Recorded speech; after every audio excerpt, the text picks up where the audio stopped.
Greetings, YouTube.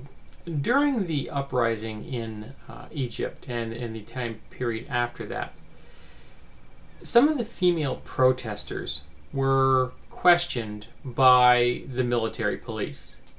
Now, the military police knew that if they were questioning female protesters, that there was a very good chance that they would be accused of rape. Apparently, the military police in Egypt have an unfortunate reputation for raping. They just like rape. In an attempt to avoid being accused of this, they tested the female protesters for virginity. This requires a medical exam done against a woman's will to check and see if she has a hymen.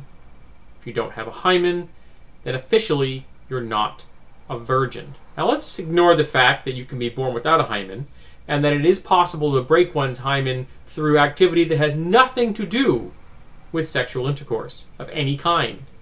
I've known people who lost theirs because they were physically active. You don't need to be a non-virgin to lose one's hymen, but that's neither here nor there.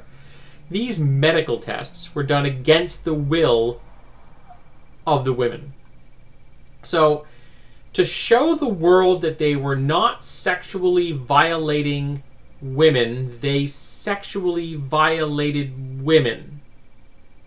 Now, you may be asking, in what way would this prove that they did not rape this woman as well, if they could prove that the person was or was not a virgin? Someone online pointed this out to me, and it makes a kind of twisted sense, so I'm going to lay it out for you the way it was laid out for me.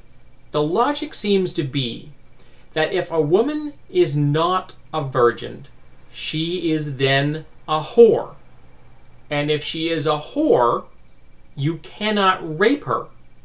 So if a whore accuses you of raping her, it's meaningless. It means nothing because being a whore, she cannot be raped. And she cannot claim that she was raped, because it doesn't matter.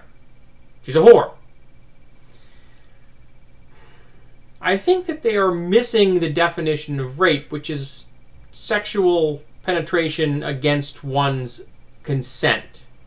That's it. Doesn't matter who the raper is, does not matter who the victim is. If the victim says, "I don't want sex," and someone forces it on them, that's rape. Doesn't matter their sex, their gender, their orientation, means nothing. This is just another shining example of people who are morally and ethically bankrupt, trying to show the world somehow that they're not as bad as you think they are, but at the same time being as bad as you think they are. Yeah, I'm not getting this one either. I'm going to link to an article written by an Egyptian woman who believes that this particular event and the public outcry around it is going to lead to another Egyptian political upheaval, which it may well. It just astounds me that anyone in a position of authority in any country who's got a rank higher than, like, corporal would think this was a good idea.